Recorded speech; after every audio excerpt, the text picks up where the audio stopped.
Brad Johnson here from johnson.audio, and today is going to be part 2 of showing you my bedroom recording setup. Yesterday I showed you everything that I have in my home recording studio, all the equipment, my monitors, my computer, my interface, my microphones, my chair. I showed you everything that I'm using that's in the real world, but today we're going to dive into what is in my computer. So I'm going to show you all the software that I use and why I use it. This is just to kind of give you a brief overview of everything that I'm going to be using for my upcoming recordings and my client work. I'm trying to document the process, so this is kind of showing you everything that I'm going to be using, so as we move forward, there's no confusion on your end.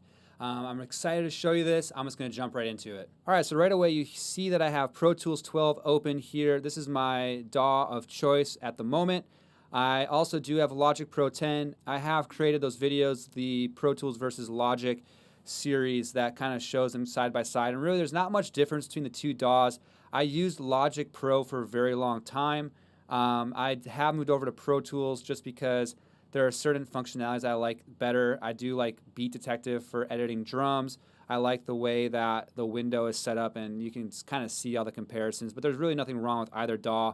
I do kind of like Logic better for pre-production capabilities and that kind of stuff, but it really is kind of tomato. I am using Pro Tools. I also have RX6 here from Izotope. This is really nice for cleaning up audio, especially headphone bleed. I record in a bedroom studio, so I do get a lot of street noise, so it's nice to kind of strip that all out with RX. I have Melodyne here for vocal tuning.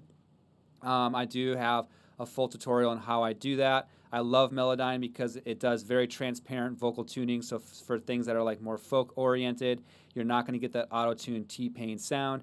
It won't sound like it was touched, and that is very important to me. Over here I do have my UAD console because I do have a UAD interface, as you saw in the last video. And if I go over here, I'm using for plugins, obviously I have my Izotope, my RX over here. I also do use Ozone for my mastering, and then I did get the music production bundle a couple years back, so I do have some of the Nectar and Alloy and all that stuff, and I do love Izotope's products. They're really great. Over in Universal Audio, as you know, Universal Audio is not only a interface manufacturer, hardware manufacturer, they do manufacture really great plugins that are modeled after vintage hardware. Obviously, I don't have the entire bundle, but I do have my favorites. Some of my favorites is definitely going to be the AKG BX20 Spring Reverb. Takes a while for this to initiate because it's a kind of a juice hog, but this is an awesome spring reverb. It sounds super good. I love it for vocals, for creating kind of that ethereal verb. So it's definitely one of my favorites that I have. I really like the Fairchild, either the 660 or 670. The 670 is really great on just mixed bus, and the 660 is really nice for vocals too. It really adds a nice kind of warmth and glue to it. Another one of my personal favorites is going to be the Teletronics LA2A. The 1176 is really great. It's one of my favorite plugins that emulates the 1176. I don't really like the Waves version, and I really don't like the Pro Tools version, to be completely honest, when it's set up against this. And the one last one that I love is this Neve 1073 preamp emulation. I like running it in unison with my Universal Audio when I track. I don't really use it for mixing. It takes up a lot of DSP power, but it sounds really great. I also use Sound Toys. I have the whole Sound Toys bundle. Sound Toys is super cool for creative uses. I dig the Tremulator. I love Pan Man for movement. Echo Boy is super cool. I really like Devil Lock. It doesn't work always, but it can create a lot of girth to a sound. Mic DSP, I do use the Ultimate EQ. When I was searching for EQ emulation, I just couldn't really put myself to buying a bunch of different kinds of EQs, and so I did demo the Mic DSP, and it has all these different EQ emulations within the plugin, and you get all these different kinds of sounds, and I just love it. So I love the fact that it's all in one plugin. So if I want some kind of more vintage EQ mojo, I will reach for the Mic DSP. And then I use Klanghelm, just the VU meter, just to be able to calibrate my signals. And then I have Fab Filter. I absolutely love Fab Filter's Pro Q2. It is my go-to EQ. You can do so much with it. It's super versatile. If I were to say one plugin to invest in third party, this would be the one. Pro Q2 is awesome.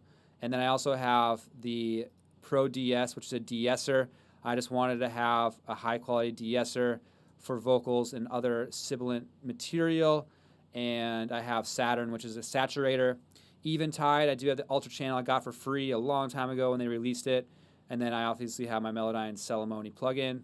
Blue Cat Audio, I just have a few things by them. These are all free. So, and then obviously Avid's plugins.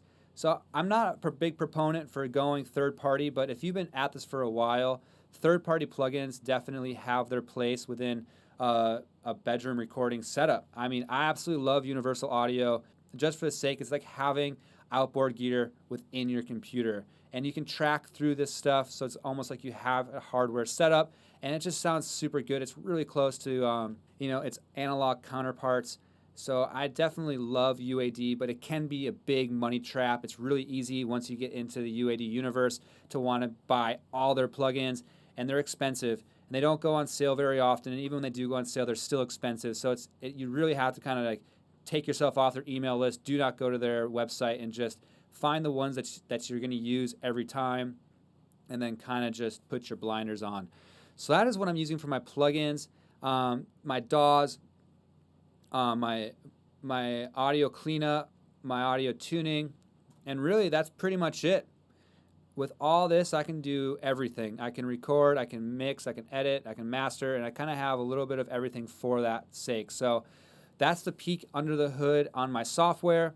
If you have any questions, just please reach out to me and ask them. I love everything that I've purchased. Some things I've purchased maybe were gear acquisition syndrome again. I didn't need them. But overall, I'm very happy with everything that I have, and I don't feel much need to upgrade at the moment. Thank you so much for checking out this video. Please give me a thumbs up if you got anything out of it. Leave me a comment below if you want me to expand upon anything I showed you today, or you just want to reach out and say hello. I would love to hear from you. If you haven't subscribed already, please subscribe. To all my other subscribers, I appreciate your continued support. I am Brad Johnson at johnson.audio, where I help you sing your story, mix your mission, and master your message. I will see you on the next video. Bye.